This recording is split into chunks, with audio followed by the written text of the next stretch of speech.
Arrastion denoi. Hasiera emango gotzegu 2025ko maiatzeko ohiko osoko bilkurari. Lehenengo puntue, 2025ko apirilaren 30ko osoko bilkuraren bideoaktaren onespena, hala badagokio, aprobación si procede de la videoacta de la sesión plenaria de 30 de abril de 2025. Eso zer komentatzeko edo. Ekarpenik ez dagoenez, onartutzat ematen da.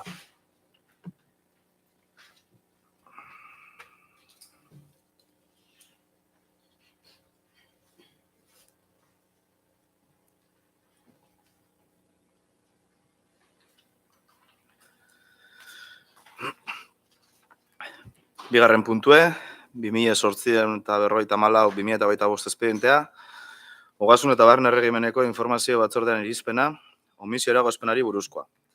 Expediente 2854-2025, dictamen de la Comisión Informativa de Hacienda y Régimen Interior de omisión de reparo. Alberto Artetxe Ogasun zinegotziak azalpenak emango dauz. Bai, arrastion guztioi.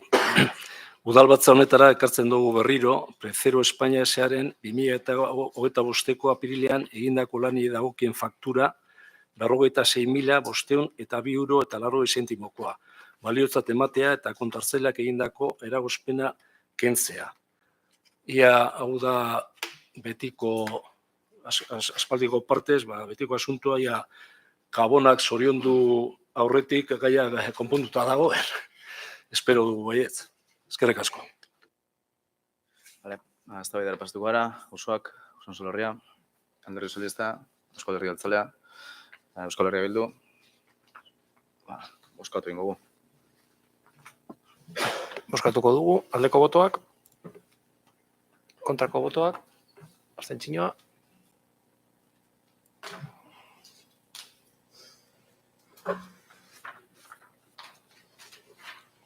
Auzoak alde, Oson Solerria alde, PS abstentzioa, EAJ abstentzioa, EAJ alde, beraz, proposamena onartzen da.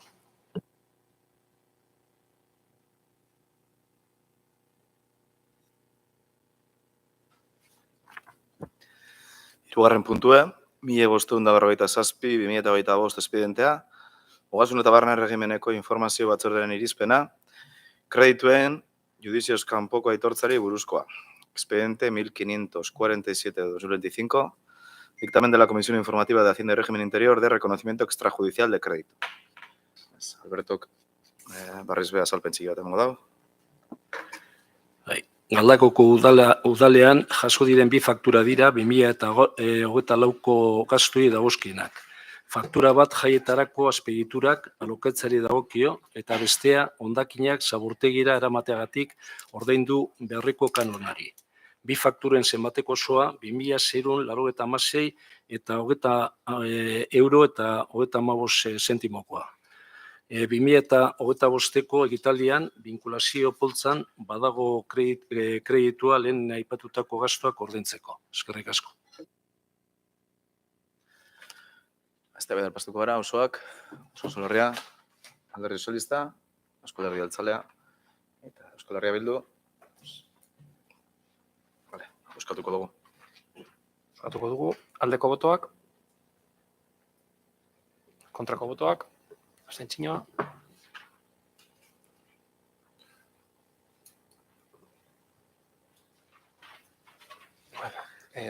Auzoak alde, Oson Solerria alde, PS abstentzioa, EAJ alde, EH Bildu alde, beraz, proposamena onartzen da.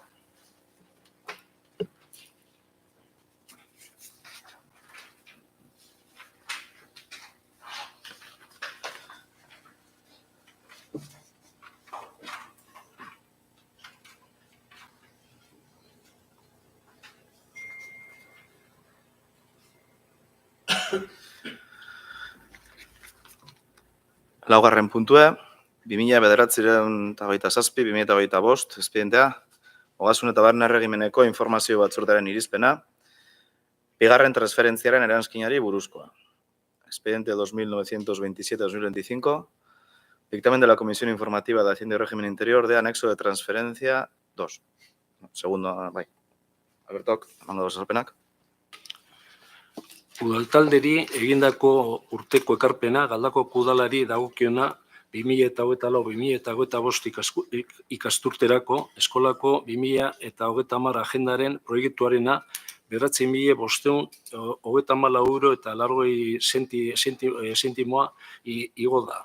Aurrekontuan onartutako aurrekontu partida 7.000 eurokoa denean izan ere historikoki proiektu hori Eusko Jaurlaritzak diruz laguntzen zuen eta ikasturte honetarako diru laguntza hori desagertu egin da. Horren guztiaren ondorioz, aurrekontu partida aldatu behar da, baita transferentzien erazkina ere. Eskerrik asko. Azalpenak entzunda, eztabaidara pasatuko gara. Osoak, Usansolo Herria, Alderdi Sozialista, Euskal Herria Jeltzalea, Euskal Herria Bildu. Bozkatuko dugu. Bai, bozkatuko dugu. Aldeko botoak, kontrako botoak, abstentzioa.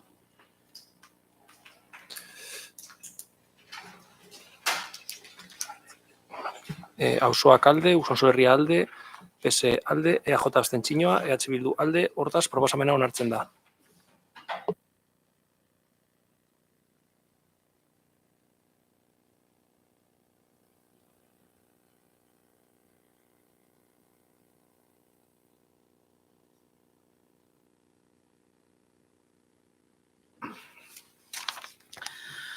Bosgarren puntue, 1993-2025 espedientea, Ogasun eta Barne Erregimeneko informazio batzordean irizpena, lanpostuen zerrenda aldatzeari buruzkoa.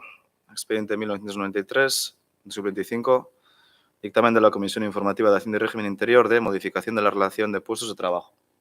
Beraz, Euskino Zuraga Gizabelabietako zinegotziak azalpenak emango dauz. Bai, arrastion dan hori. Galdakoko udaleko lanpostuen zerrendaren aldaketa partziala dakargu udalbatza honetara. Horren bidez lanpostu berri bat sortuko dugu, beste bat berratxiki egingo da eta hainbat aldaketa material egingo dira. Aldaketa honen zati bat egiteko, zerbitzua Usansolon ematen zuten langileak Usansoloko udalera transferitu ostean utzik geratu diren bi atezain lanpostuak erabili dira. Bat amortizatu eginda eta kultura eta gazteria teknikari lanpostua sortu da, eta bestea berratxiki egingo da eta epako bigarren atezain lanpostua sortuko da.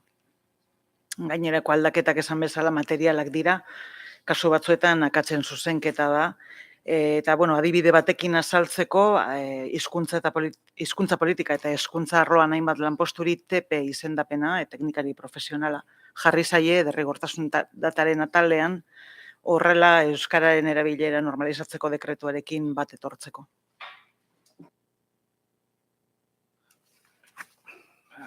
Azalpena entzunda, eztabaidara pasatuko gara. Auzoak, Usansolo Herria, Alderdi Sozialista, Euskal Herria Jeltzalea, Euskal Herria Bildu. Ez.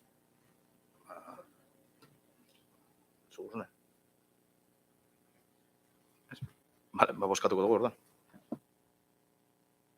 Bai, bozkatuko dugu. Aldeko botoak, kontrako botoak, abstentzioa.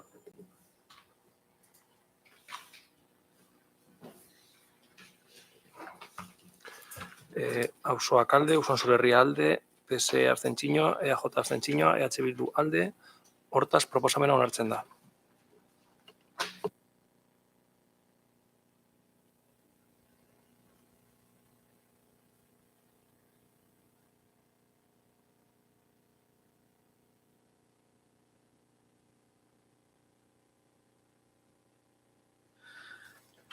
Seigarren puntua, 2079-2025 espedientea, Ogasun eta Barne Erregimeneko informazio batzordean irizpena, Bizkaiko Foru Aldundiaren Bizkaiko Foru Kontratazio Zentralaren bidez eskuratze zentralizatutako sistemari atxikitzekoa. Expediente 2469-2025, dictamen de la Comisión Informativa de Hacienda y Régimen Interior de adhesión al sistema de adquisición centralizada a través de la Central de Contratación Foral de Bizkaia de la Diputación Foral de Bizkaia. Albertok, azalpentzikio eta emango dau. Galdakaoko udalak 2017ko otsaileko osoko bilkuran Foru Aldundiaren Bizkaiko Foru Kontratazioko zentralaren bidez eskuratze sistema zentralizatuari atxikitzea erabaki zuen. Hitzarmen honen amaiera data gertu dagoenez, gehieneko indarraldia 8 urtekoa baita beste hitzarmen bat formalizatzea proposatzen da. Eskerrik asko.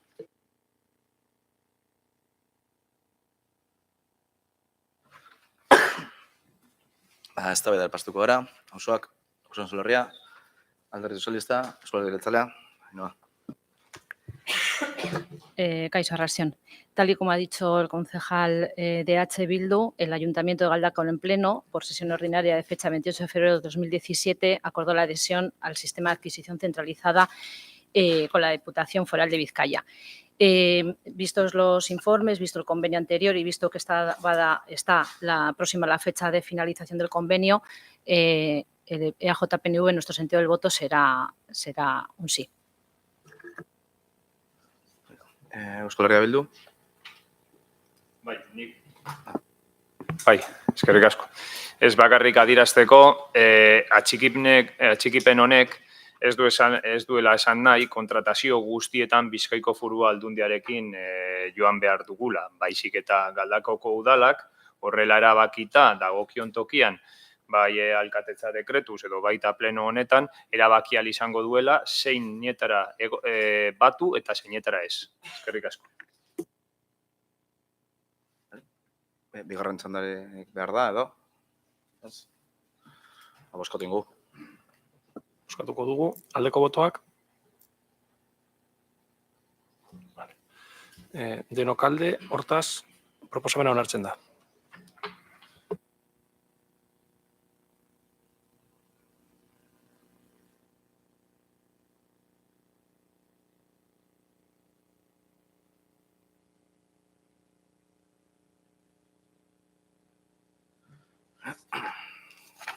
Zazpigarren puntua. 6.960/2024 espedientea, Gazteria, Kultura, Kirol eta Jaietako Informazio Batzordean irizpena, Galdakaoko udaleko kirol zerbitzuen erreglamenduari hasierako onarpena emateko. Expediente 6.460/2024, dictamen de la Comisión Informativa de Juventud, Cultura, Deporte y Fiestas para la aprobación inicial del reglamento de los servicios deportivos del Ayuntamiento de Galdakao. Beraz, hasier korta kirol zinegotziak azalpenak emango dauz. Arrastion. Gaurkoan ekartzen dugu udal batzara Galdakaoko udalaren kirol zerbitzuen araudi proposamena, hala uste badugu onartu ahal izateko, eta araudiaren xedea izango litzateke Galdakaoko udalaren kirol instalazioak erabiltzeko baldintzak arautzea, bai eta instalazio horietan ematen diren zerbitzuak ere. Eztabaidara pastuko gara. Auzoak, Uson Solerria, Alderdi Sozialista. Eskerrik asko alkate, oso labur 3 gauza azaltzeko. Guk Alderdi Sozialistaren partetik ondo ikusten dugu, erregelamendu hau egokitzea edo eguneratzea. Badakigu zabaldu zela kontsulta publikoa eta jendeak egindako ekarpen batzuk kontuan hartu direla erregelamendu hau eguneratzeko. Hala ere, guri interesgarria iruditzen zaigu, jendeari jakinaraztea orain beste prozesu bat zabaltzen dela, alegazio prozesua zabaltzen dela, jendea jakiteko beste aukera berri bat daukala, ekarmenak edo proposamenak, alegazioak egiteko. Eskatzen duguna da, hori, era proaktibo batean, jakinaraztea edo komunikatzea galdakaoztarrei, hori, aukera berri bat daukatela proposamenak egiteko. Eta, zergatik esaten dugu hori, azken finean, zerbitzua edo kirol instalazioak kudeatzen dituzten pertsonak eta erabiltzen dituzten pertsonak, askotan edo batzutan, ikuspuntu edo nahi ezberdinak izan daitezke. Orduan, guk uste dugu horrelako aukerak onak direla eta aprobetxatu behar direla, ahal den neurrian erregelamendua herritarren nahiekin bat egiteko. Eta gero, beste 2 gauza aipatu nahi ditugu, alde batetik, badakigu, hemen gaudenok, abenduan osoko bilkuran adostu genuela, Lezaldeko igerilekuak estaltzeko proiektu bat hastea. Hori, guztion artean adostu genuen, eta bakarrik aipatu nahi duguna da, etorkizunean, hausnartu beharko dugula, hori espazio hori ea nola kudeatuko dugun. Hori mahai gainean jarri nahi genuen, ze uste dugu etorkizunean garrantzitsua izango dela. Eta azkenean, amaitzeko, bai garrantzia eman nahi diogu gauza bati, ez? Kirol zerbitzuan edo kirol instalazioan, guk uste dugu, eremu honetan, erdigunean jarri behar dugula inklusibitatea eta irisgarritasuna. Badakigu, guztiok dakigu, hildo horretan oraindik beharrak dauzkagula, eta bakarrik amaitu nahi dugu hori eskatzen edo mahai gainean jartzen hori kontuan izan behar dugula, beharrak oraindik behar handiak dauzkagula eta garrantzitsua dela hildo horretan lan egitea. Bakarrik hori esan nahi genuen eta azaldu ere gure bozkaren zentzua proposamenaren alde izango dela. Eskerrik asko. Ondo. Eusko Alderdi Jeltzalea? Bai, enoa. Gure partez, esatea, kirol teknikariaren txostena ikusita eta herritarren ekarpenak sartu egin direzela ikusita be, gure bozkaren zentzua bai izango da. Euskal Herria Bildu?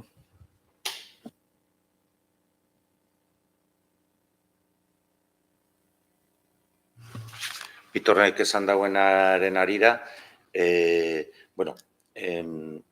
beste arrazoi askoren artean, eta bera badaki, konstientenaz konsultatu duela, araudi honen berrikuntza izan dela, hori inklusibitatea eta irisgarritasuna aurreko araudian oso sarkituta egondalako eta horrelako gauzak ez da terminoak ez zirelako jasotzen. Eta ados nagoela zu ez, eta horren hori izan da horietako helburu bat. Komentatu duzuna Lezaldeko kirol instalazioari buruz, eta gita zer dekon izateko, baina hori, eta beste lehenagoko puntu hartu duzuna, apuntatu dut ere, eta konsultatu dut. Bai, esan bezala, aurreko hilabetean Viktorrek instalazioi buruz hitz egin du, estalkiari buruz, jarri genuela aurrekontuan, dirua erabilgarri orain dago, egun hauetan jarri erabilgarri, egin zen mugimendua gaitik pasadan hilabetean egin genuen mailegua kentzeko lehenengo eta behin baja eman behar izan zitzaiolako egun horretan partida horri eta orain berriro jarri indarrean, eta orain egingo duguna izango da proiektua kontratatu. Hitz egin genuen kirol arloarekin horretaz ere, beraiek aurre ikusteko datorren urtean izan daitekela errealitate bat hori estalia egotea eta zerbitzuaren erabilerari buelta bat emateko datorren urte baino lehenago. Bai, eskerrik asko. Bigarren txanda, osoak, Solarria, Alderdi Sozialista, Eusko Alderdi Jeltzalea, Euskal Herria Bildu. Bozkatuko dugu. Bozkatuko dugu. Aldeko botoak. Danok alde, hortaz, proposamena onartzen da.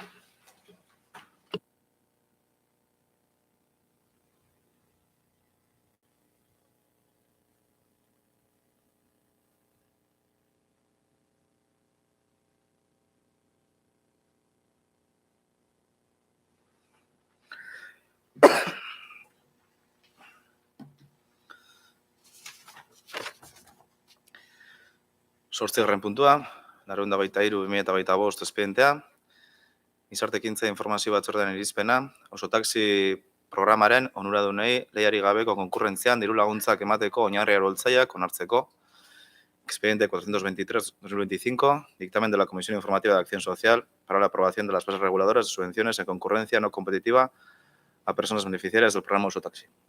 Salpena Toño González, Garraio sinautziak emango dauz. Arrastión. Hoy traemos al Pleno la aprobación definitiva de las bases reguladoras de la subvención en régimen de concurrencia no competitiva del servicio de Osotaxi. El objeto de la subvención es la financiación parcial de los gastos de desplazamiento de las personas usuarias del Servicio Municipal de Osotaxi.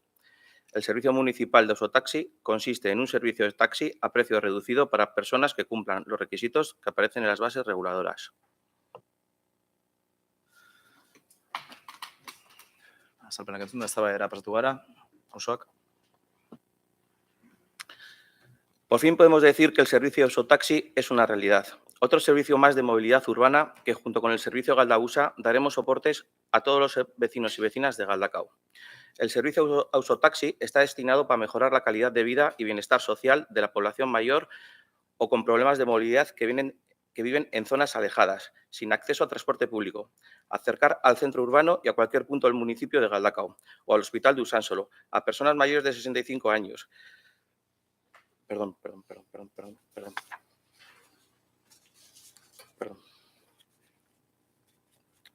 De 65 años o con una discapacidad de al menos 33%, en una situación temporal de movilidad reducida.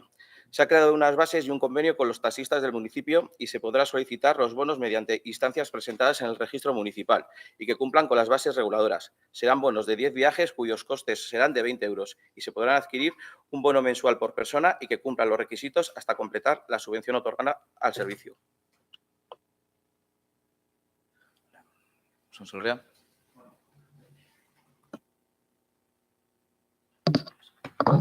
Bueno, bai, arrastion. Bakarrik esatea, gure ustez, berri ona da, zerbitzu hau martxan jartzea, da, auzokide askok, hobekuntzak ikusiko dituzte bere egunerokoan, ez da? Beraz, gure babesa du. Ziur gaude, hasieran ez da ezer perfektu eta, beti beti hobekuntza, beti egongo diren horre egiteko, ez da? Uste dut, beti. Baina, behi pentsatzen dugu Usánsolo herrien aldetik, beharrezkoa da, beharrezkoa dela astea honegaz, proiektu honegaz. Zorionak gure emon deutzegun teknikari eta toinori egindako egitik, eta, badakigu atzetik kriston lana egon data.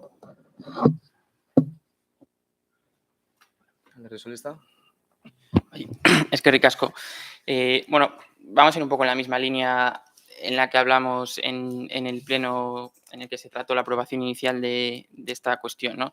Nosotros vamos a votar a favor porque no vamos a poner ninguna traba, sino todo lo contrario, a que determinadas personas, en determinadas condiciones, de determinados barrios, puedan acceder a este servicio, que evidentemente va a mejorar su calidad de vida.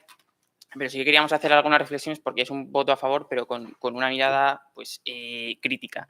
Ha dicho el concejal que algo así como que este servicio ayuda a que todos los vecinos cuenten con un servicio de transporte público en el municipio de Galdakao, y eso no es cierto por lo que acabo de mencionar, ¿no? Es decir, este servicio de Ausotaxi es un servicio para unas personas a partir de una cierta edad o con unas determinadas condiciones de movilidad y de unos determinados barrios. Y lo que nos parece es que este punto o esta cuestión es una oportunidad también para que reflexionemos en general sobre la situación del transporte urbano local de Galdakao. Y yo creo que no decimos nada novedoso, decimos que el sistema de transporte actualmente es bastante deficiente, y no lo decimos nosotros, sino que entendemos que es una sensación bastante generalizada en los barrios más alejados del centro, porque tenemos un Galdabus que se implementó en un determinado momento, en determinadas circunstancias, y que no satisface las necesidades históricas de los barrios que demandaban ese servicio urbano. Entonces, nosotros creemos que está muy alineada esta reflexión sobre el Ausotaxi y la reflexión sobre el bus urbano. Nosotros lo que entendemos por un servicio de transporte público que dé cobertura a todos los barrios es precisamente eso, un servicio de transporte público que dé cobertura a todos los barrios, es decir, a todos los barrios, a todas las personas de los barrios, sin tener que avisar por antelación, sin un número limitado de viajes. Es decir, Ausotaxi es otra cosa diferente que da servicio a unas circunstancias determinadas, pero no se puede decir que el Ausotaxi consigue extender a todo el municipio de Galdakao o a todos los barrios un servicio de transporte público urbano. Es otra cosa diferente. Como decía, lo apoyamos, pero no deja de ser un intento de parche para un problema que todavía no está resuelto. Por eso vamos a votar a favor, pero entendemos que esta cuestión está muy alineada y está muy pendiente de esa revisión que también acordamos en el pleno de diciembre de las líneas y las frecuencias del Galdabus. Entendemos que cuando esa revisión se haga y se den lugar a los cambios que entendemos que de esa revisión se tienen que derivar, pues habrá que reflexionar en conjunto tanto el servicio de Galdabus como el de Ausotaxi y ver realmente cuál es la calidad del servicio de transporte público que le damos al conjunto de los barrios y al conjunto de la ciudadanía de Galdakao. Eskerrik asko.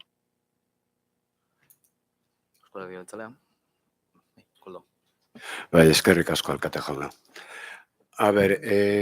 Gure partetik sartu genuen 6 alegazio, guk uste dugu, proiektu hau oso interesgarria da, eta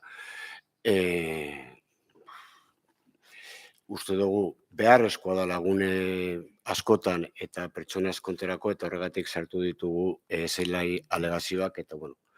Zoritxarrez alegazio hauek momentuz kontutan ez da ukien, ez? Lehenengo alegazioa eta hartzen dute Bitorek esanen dauen hildotik eta Toñok esan dauen hildotik, Galdakostar guztientzat. Guk lehenengo alegazioan sartzen genuen, bai, beste auzo batzuk irisgarritasun eta mobilidade arazo asko dekorienak, eta herri osoan pertsonak salbuespen berezia dekorienean zerbitzua hau jaso alizateko. Baina, ez da onartu eta espero dugu aurrerantzean kontutan eukitea. Bigarren alegazioa sartu genuna da udalerritik kanpo konsultak externak direnak, Galdakoko ospitalean ez dauzenak.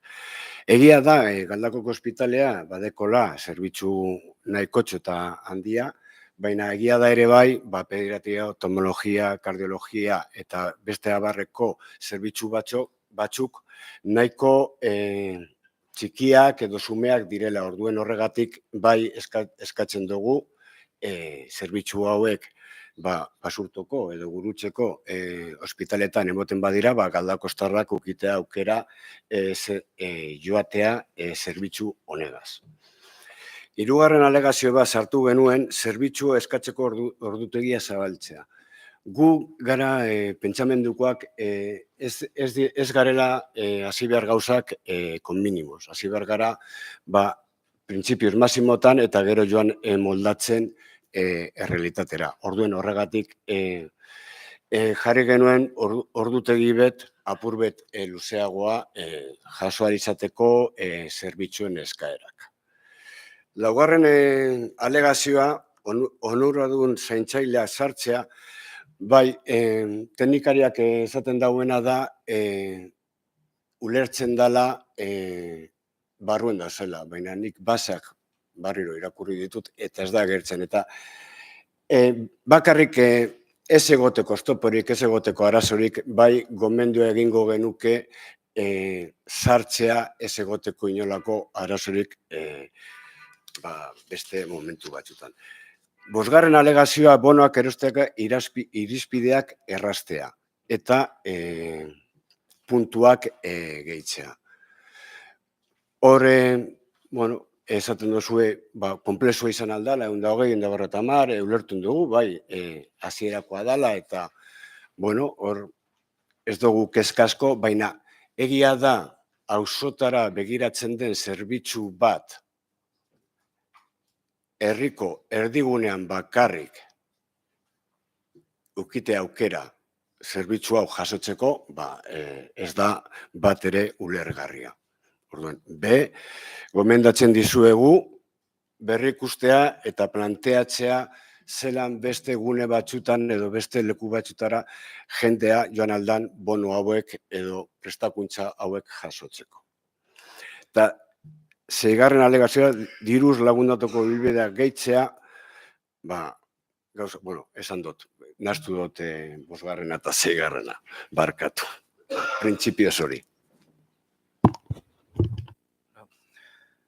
Euskal Herria Bildu. Mugikortasun eta irisgarritasun arazoak arintzea du helburu auzotaxiak.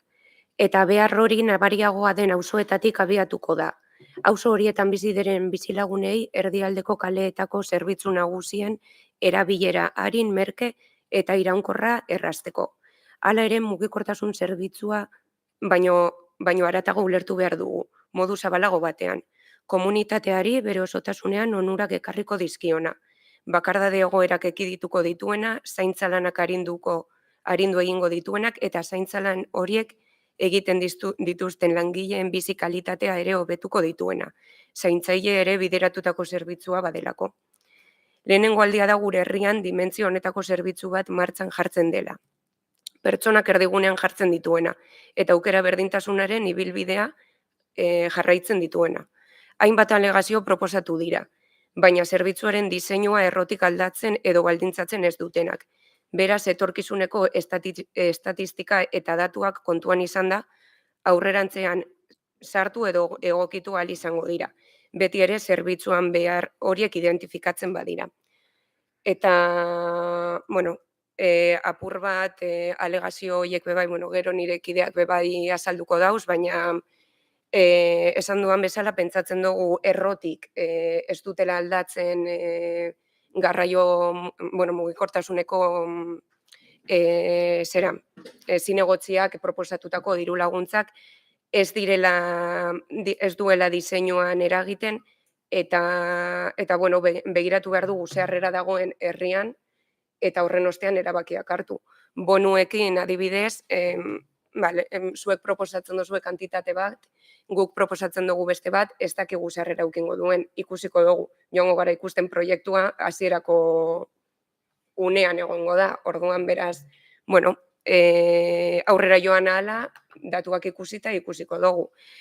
Gero bebai iruditzen zait garrantzitsua komentatzea, ez dakit ze alegazioa den, bigarrena usteot, konsultas externas aipatzen duzue, errealitatea da, kontsulta gehienak edo danak Usansoloko ospitalean dauzela eta hala ere Osakidetzak deko garraio bat behar berezia dekien pertsonentzako eta mugitu behar badirez Usansoloko ospitaletik Basurtoko ospitalera edo beste ospitale batera, zerbitzu hori bebai dagoela. Beraz, esteko zentzua momentuz olango kontsulta externetarako baliabidea jartzea.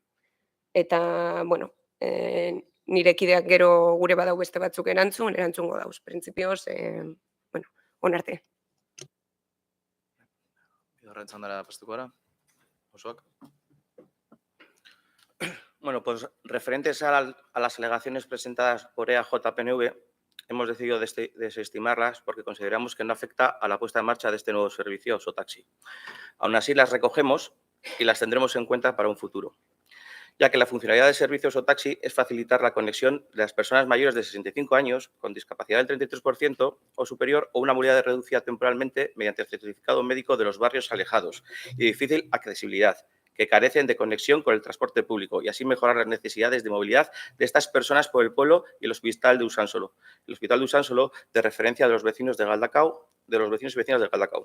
Como bien hemos comentado, es un nuevo servicio que ofrecemos a la ciudadanía y que durante el primer periodo del servicio estudiaremos y analizaremos las posibles mejoras y demandas de los vecinos y vecinas del municipio.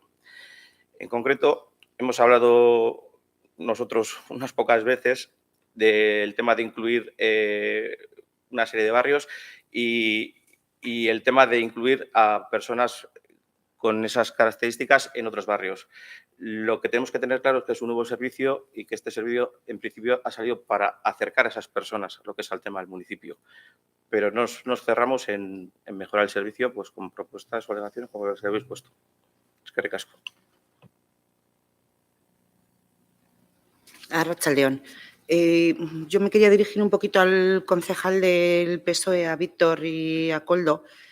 Os quería aclarar, porque igual habéis cogido la parte que más os ha interesado, pero yo creo que Toño ha explicado bien y ha dicho que es para todas las personas de Galdakao que cumplan los requisitos que aparecen en las bases. Claro, os habéis quedado solo igual en todas las personas, pero la frase ha sido así completa. Referente a la alegación 1 que decís de los barrios, todos sabemos cuál es la esencia del Osotaxi y no es a los barrios que están en el centro de Galdakao. No me voy a repetir para cuál es porque lo ha explicado muy bien Toño. Referente a lo de los acompañantes, esto es un taxi, no es un autobús, no necesitas sacar otro billete. En el taxi puede ir el acompañante o un familiar. Además, creo que te lo aclaramos en la comisión informativa. Referente al horario, creemos que es amplio para empezar. Veremos cómo va funcionando el servicio y si hay que ampliarlo, pues se ampliaría. Aún así, sí que recogemos y las tendremos en cuenta para un futuro. Eskerrik asko. Usansoloria. ¿El socialista? No, simplemente para agradecer a Mónica las aclaraciones, pero sí que creo que es importante, cuando hacemos un debate político, no quedarse en la anécdota. Es decir, yo he cogido esa expresión de Toño para hacer una reflexión más profunda de lo que implica el servicio de taxi y la relación que tiene con el Galdabús. En cualquier caso, te agradezco la reflexión, pero no es necesaria porque, como tú bien has apuntado, Toño ya se ha explicado muy bien y yo capacidad de comprensión, de momento, del castellano y del euskera sí que tengo.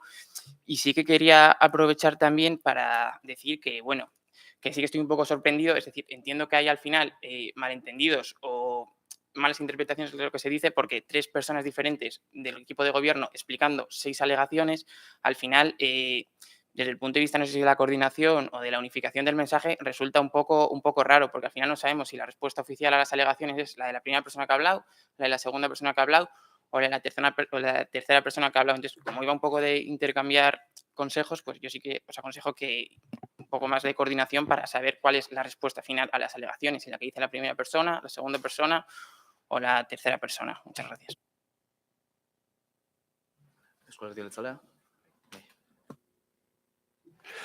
Bai, bueno, lehenengo eta behin ametseri zurik erantzungo dizu, ze harrituta geratu naz.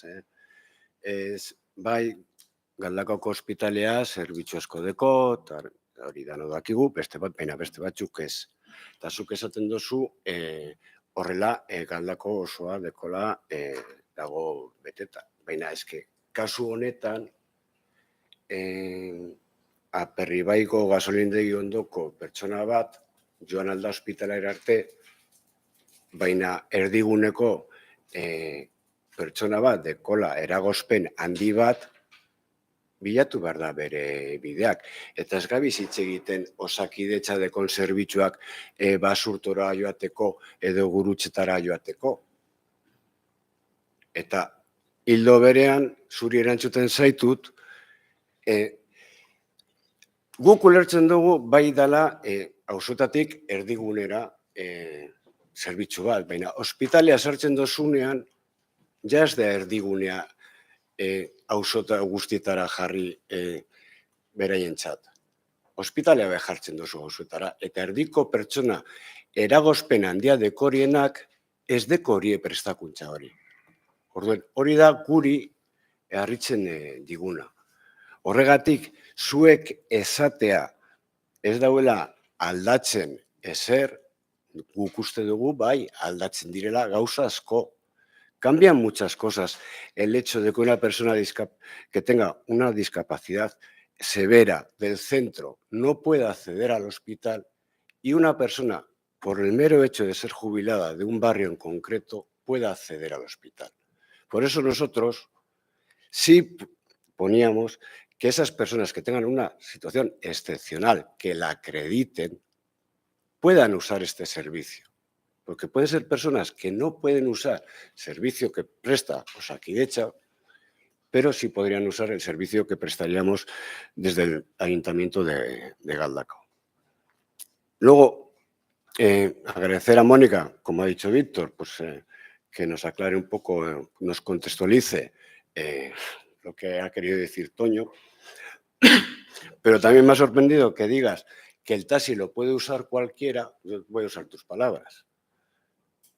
Yo te recuerdo, el taxi ya no es un taxi, esto es un servicio municipal. No es un taxi que tú llamas por teléfono y pagas 15 euros por un servicio. Esto es un servicio que se da a unas personas en concreto en una situación en concreto. Entonces, que digas que puede ir cualquiera en ese taxi, no, tendrán que ir acompañantes. Se lo has dicho, ¿eh? Has dicho cualquiera. Entonces, por eso nosotros pedimos que se acote a las personas para que no se haga un mal uso del servicio. Es lo que nosotros solicitamos. Y poco más. Esperando, con la esperanza de ver estas alegaciones que con el tiempo, la gran mayoría de ellas, llamarme bruja Lola o como queráis, pero más de una de ellas estamos segurísimos de que se incorporarán y a ver, y estaremos encantados, ¿eh? O sea que no. Pero bueno, eskerrik asko, baina pena handiz, abstenituko gara, ze uste dugu direla base batzuk asko hobetu aldirela eta horregatik abstenituko gara.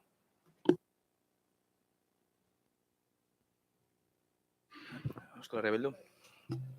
Bueno, hasiko naiz Koldori erantzuten. Auzotaxiaren helburua hasiera batean da auzoetako edo auzo irisgarriak, hain irisgarriak ez direzenetara heltzea. Beraz, uste dut ez dugula ukatu inor beste etorkizunean beste zona batzuk sartzea. Badakit aukera berdintasuna eta eskubide berdina dekiezela Aperribaiko Eliza ondoan bizidan nagusi bat ospitalera joateko edo Zabalean bizidan 173ko graduarekin desgaitasuna dekona, badakigu. Baina hasi gara egoera txarrena dekiezan auzoetatik.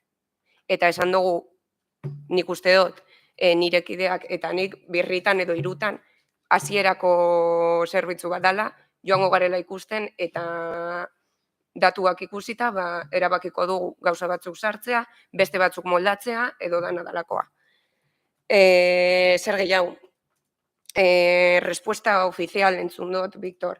Uste dut, interbentzio ezberdinak edo pertsona ezberdinak interbenitu egin dugula hemen, baina ez direzela izan kontrako iritziak. Eta halan dabe, badeko zue txostena, alegazioen erantzuna, eta horretatik uste dut ez garela irten eta ez dugula hemen beste ezer berririk esan. Beraz, la respuesta oficial sigue siendo la misma que habéis tenido hasta ahora.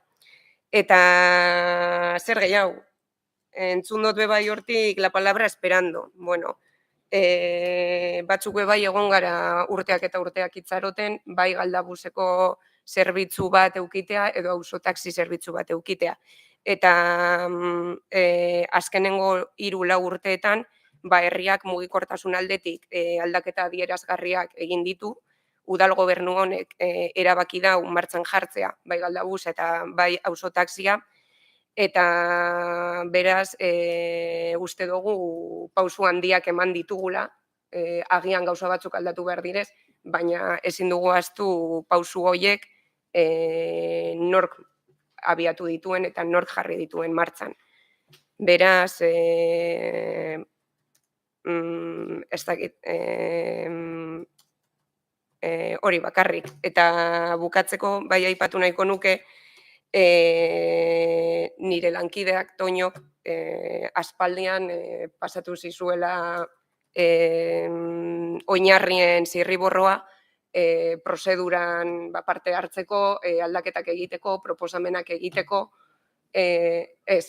ona ekarri aurretik zirriborroa edukin zenuten proposamenak egiteko, ezen ituzten egin eta itzaren ondozue alegazio epeetara eta horrek ekartzen dauena da prozesu guztia atzeratzea. Prozesu horretan eta aukera eman zizuetenean Toñok eta bere arlokoak proposamenak egiteko ezen ituzten egin, eta horrek atzeratu dau guztia. Eta ointze bertan, ziurrenik martxan eukingo gendun auzotaxia, baina itxaron beharko dugu apurtzu bat gehiago, besterik ez. Eztabaida amaituta, bozkatu ingo. Bozkatuko dugu, aldeko botoak,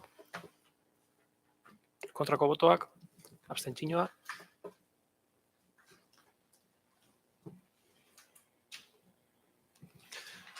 Auzoak alde, Usansolo alde, PS alde, EAJ abstentzioa, EH Bildu alde, hortaz proposamena onartzen da.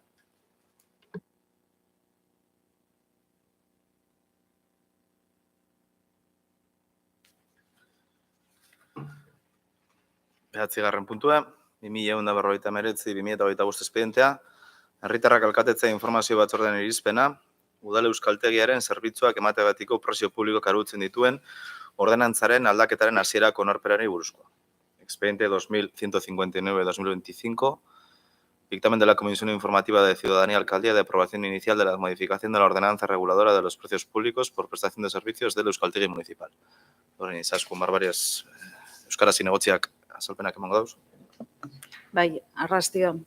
Pleno honetara dakargun ordenantza honek, Galdakaoko udal euskaltegiak eskaintzen dituen euskara ikastaroei aplikatu beharreko tasak eta hobariak arautzen ditu. Izan ere, 2011-tik aldatu gabe egon da ordenantza hau, eta urte hauetan guztietan gizartea nola aldatu den ikusita nahitaezkoa zen ordenantza hau egokitzea eta eguneratzea. Euskara gure hizkuntza den heinean, gure gizartearen kultura ondarearen eta nortasun kolektiboaren funtsezko zutabea da. Ikaskuntza, irakaskuntza sustatzea, erakundeek eta herritarrek partekatzen duten erantzukizuna da. Gure taldeak, euskara ikasteko hobariak ematea, hizkuntzaren normalizazioan lagunduko duen neurri estrategikotzat eta justutzat hartzen du. Aukera berdintasuna sustatzen du, gizarte kohesioa indartzen du, enplegagarritasuna hobetzen du eta hizkuntza normalizazioaren printzipio legalak betetzen ditu. Tarifa murriztuak eta berariazko hobariak jasotzen dira kolektibo jakin batzuentzat, familia unitateetan bigarren kideak izena eman ezkero 20% deskontua dauka, hirugarren kideak izena eman ezkero 30%ko hobaria dauka, eta gero kolektibo hobariak jasoko dituzten kolektibo horiek badira langabeek, adinekoek eta diru sarrerak bermatzeko errenta jasotzen dutenek ikastaroak prezio simbolikoan egin ahal izango dituzte. 20 euro, 10 euro, 5 euro urren azurren. Beti ere, baldintza jakin batzuk betetzen badituzte, galdakao erroldatuta egotea, eta eskolen ordu kopuru osoaren 70% gutxienez joatea. Era berean, 85% arteko hobariak aurreikusten dira guraso bakarreko familietako edo familia ugarietako pertsonentzat, genero indarkeriaren biktimentzat, dibertsitate funtzionala dutenentzat, euskara hizkuntza ofiziala ez den eremuetatik datozen guztientzat, bai eta merkatari, ostalari eta jantokietako begiralentzat ere jarduera galdakaon egiten badute. Laguntza edo bari horiek IPREMen arabera aplikatuko dira eta beti ere familien diru sarreren mailaren arabera aplikatuko dira.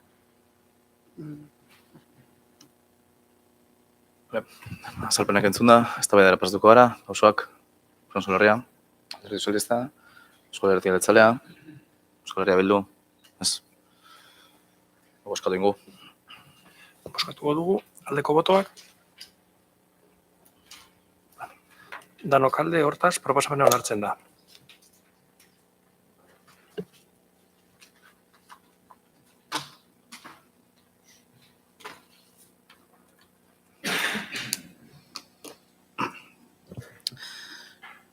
Hamargarren puntua, 2026-2025 espedientea, herritarrak alkatetzea informazio batzordearen irizpena, hezkuntza arloari dagozkion diru laguntzak emateko barreirezko oinarri arautzaileak hasierako onarpenari buruzkoa. Expediente 2026-2025, dictamen de la Comisión Informativa de Ciudadanía Alcaldía de aprobación inicial de las bases reguladoras específicas para la concesión de subvenciones del área de educación. Beraz, hasier korta hezkuntza zinegotziak azalpenak emango dauz. Arrastio barriro. Gaurkoan ekartzen dugu udalbatza honetara hezkuntza arloari dagozkion diru laguntzak emateko berariazko oinarri arautzaileen inguruko proposamena hala uste badugu onartu ala izateko. Oinarri hauen helburua hezkuntza eremuan programak garatzeko diru laguntzak norgehiagoka bidez emateko berariazko arauak ezartzen da, zehazki hezkuntza eremuko ekimenak sustatzeko eta familien eta ikasleen parte hartzea barne hartzen duten jarduerak eta programa garatzeko diru laguntzak dira. Eztabaidara pasatuko gara, Osoak. Nos encontramos aquí para hablar de una herramienta fundamental para el desarrollo educativo de nuestra comunidad, las subvenciones dirigidas a centros escolares y entidad de la comunidad educativa de Galdakao. El objetivo de estas ayudas no es otro que impulsar proyectos que refuercen la calidad educativa, promoviendo la excelencia a través del desarrollo de competencias cívicas, lingüísticas, sociales y culturales. Estas subvenciones están diseñadas para apoyar tanto a los centros educativos como a las entidades que trabajan en el ámbito formal y no formal de la educación. Queremos fomentar iniciativas que construyan una sociedad más justa, más participativa y más cohesionada. Se trata de apoyar proyectos que promuevan valores como la convivencia, la solidaridad, la inclusión y la creatividad, que contribuyan a una educación emocional más completa y a una comunidad educativa más viva y conectada. Asimismo, el euskera ocupa un lugar central en estas ayudas. Se quieren reforzar su uso dentro y fuera del aula, empoderar a sus hablantes e incrementar la percepción positiva hacia nuestra lengua y nuestra cultura. Además, no podemos hablar de comunidad educativa sin hablar de las familias. Por eso estas subvenciones también buscan fortalecer la corresponsabilidad y la participación de madres, padres y tutores, construyendo entre todas y todos una red educativa más fuerte y cercana. Porque creemos en una educación que se vive en comunidad, que va más allá del aula y que pone a las personas en el centro. Eskerrik asko. Oso Larria, Alderdi Sozialista, Eusko Alderdi Jeltzalea, Eusko Herria Bildu, bozkatuko. Bozkatuko dugu aldeko botoak, kontrako botoak, abstentzioa.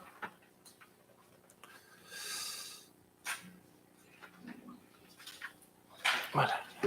Auzoak alde, Usansolo Herria alde, PSE abstentzioa, EAJ alde, EH Bildu alde, hortaz proposamena onartzen da.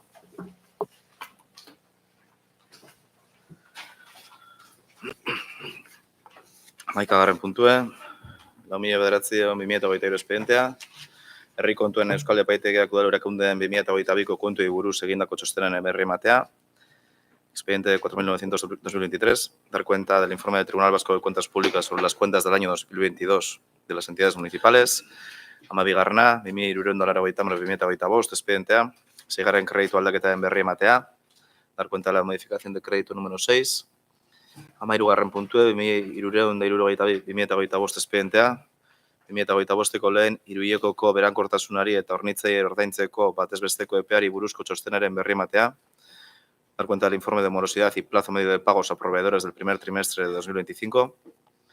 Malugarrena, 2025-2030 zenbakidun alkatetzaren dekretoen berri ematea, 2026ko tokiko ejaderi buruzkoa, el decreto de alcaldía número 2025-1070 de fiesta local de 2026.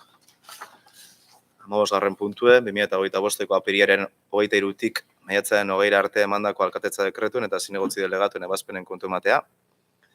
Dar cuenta de los decretos de alcaldía y resoluciones de concejalías delegadas dictados desde el 23 de abril hasta el 20 de mayo de 2025 eta amasigarren puntue, galderak eta eskaerak, ruegos y preguntas. Galderarik, erregurik? Ez. Hala bada, bukatutzat emango dugu osoko bilkura, eta gero norbaitek publikotik zuzer gure baldin badu esan, amaitu ostean, bai? Ez, datorren nire arte.